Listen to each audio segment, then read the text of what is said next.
What is up, guys? Basic Battles here, and I just got done watching Clash in Italy. The new WWE PLE just came out, and it was interesting to say the least. 5 matches, 4 title fights, one blockbuster, no title match, but it was something else.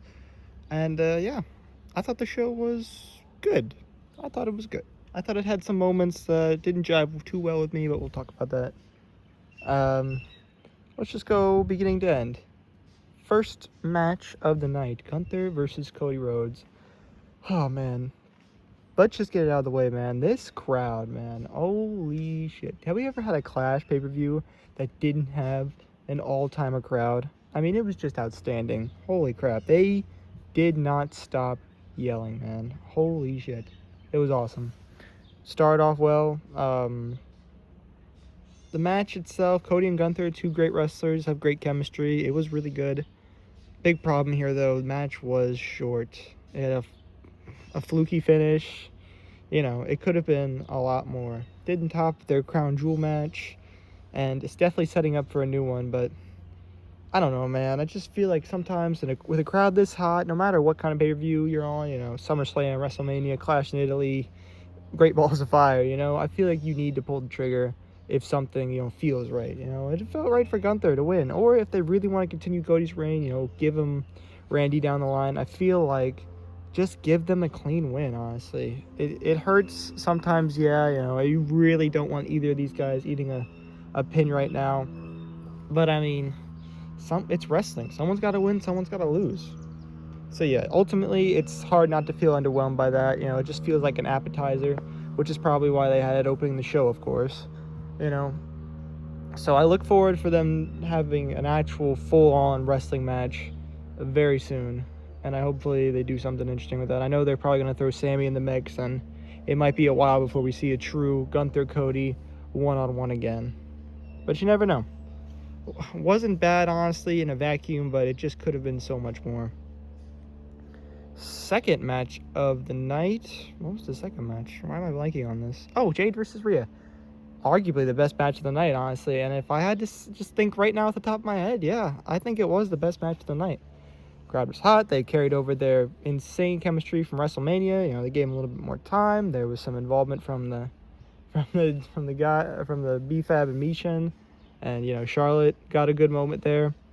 The botch was a little unfortunate from B-Fab, but not her fault, really. It's just not a good showing. It sucked, but it's fine.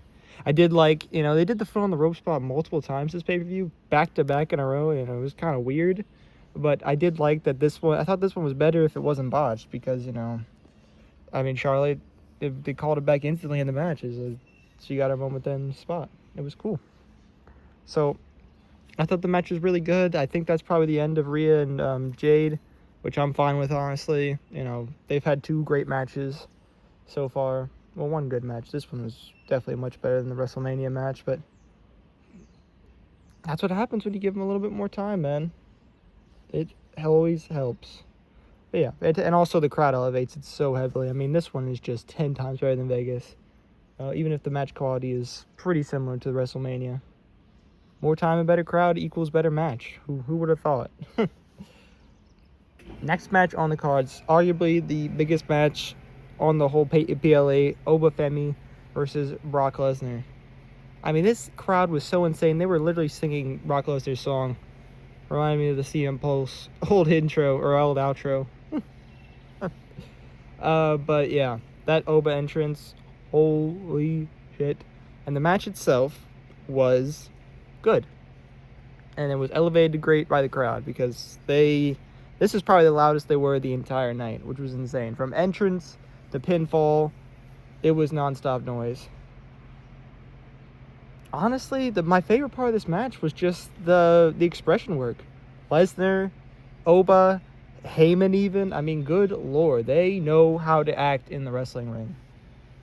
Had some great moments in my opinion. Obviously, Oba standing up at 8, just instantly and walking in the ring. Brock's face reaction, Brock attacking him before the bell was cool. The Kimura spots were pretty nice. Oba kicking out of 6 F5s, including 1 through the announce table. It was just something else. Brock got his win back, which I don't think he needed, honestly, but if they're going to retire him in Minneapolis, if they want him to do WrestleMania again next year, I mean, I guess booking-wise it makes sense for it to be a trilogy. But honestly, it's just kind of lame in my opinion. I wanted Oba to win, but I didn't expect it, so it didn't hurt me too much. It was good, though. I wish Brock would do more than one move. I mean, 7 F5s, but I mean, if the crowd's going to pop off for every single one of them, not the biggest deal in the world. But yeah, Oba again looked spectacular. The MVP of the match easily. Like, holy shit, that man is a star. And he's going to main event WrestleMania sooner rather than later. He's going to be a world champion sooner rather than later. It just seems like they're sending him on the Cody Rhodes arc, you know, after he should have already won the world championship. They just gave him, well, Brock trilogy. Let's do it. Same formula.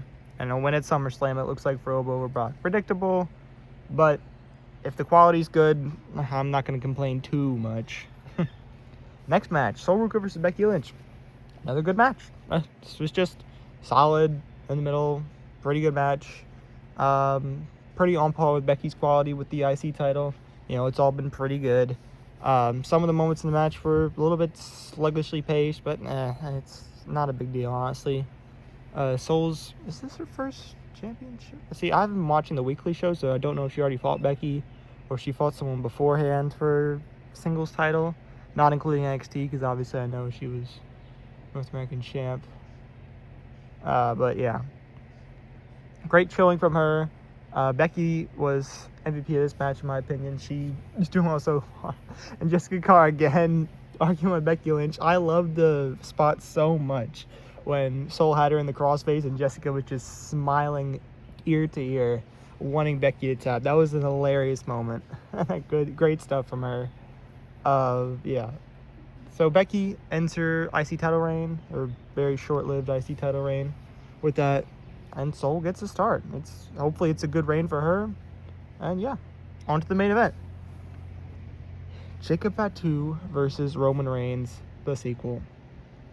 And honestly, good match. Good match.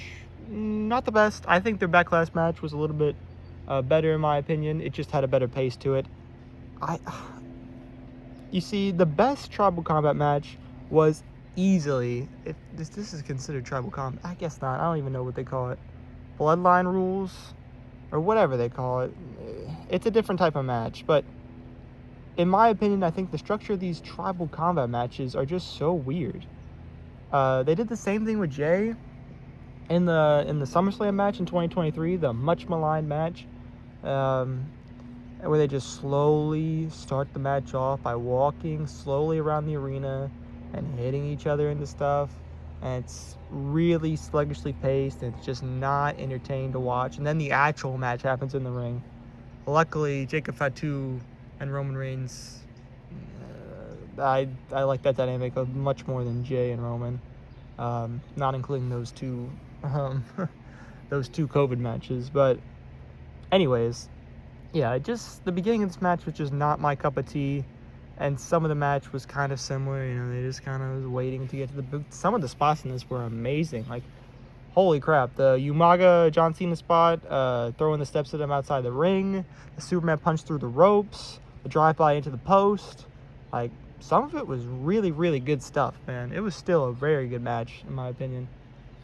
But it's just like, I can't help but be a little bit, you know, underwhelmed when I'm thinking about when Jacob Fatu got into the WWE, and you know, they started doing the Solo versus Roman stuff, Bloodline versus the Solo's little faction thing, and everyone thought that Jacob Fatu would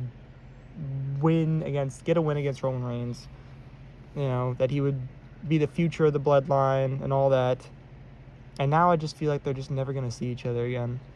I just feel like he's never going to get that moment over Roman. He's never going to be the top dog. Maybe that's where the story's leading, but honestly, that just makes me a little bit more disappointed, because I know there's probably going to be stuff with Jimmy and Jay, and Solo showed up after the match, and it's just, I really want that to be over, man.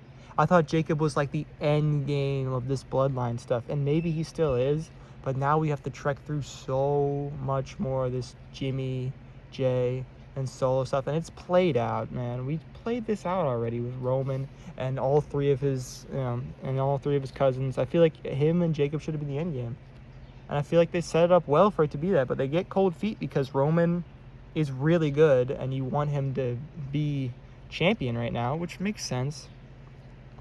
You know, and there's other people that they know they can just like give the Roman win, like Braun and Oba and stuff like that. So, you know, they seem like better options than Jacob, which sucks for Jacob, honestly, because I really like him. I think he could be a great champion.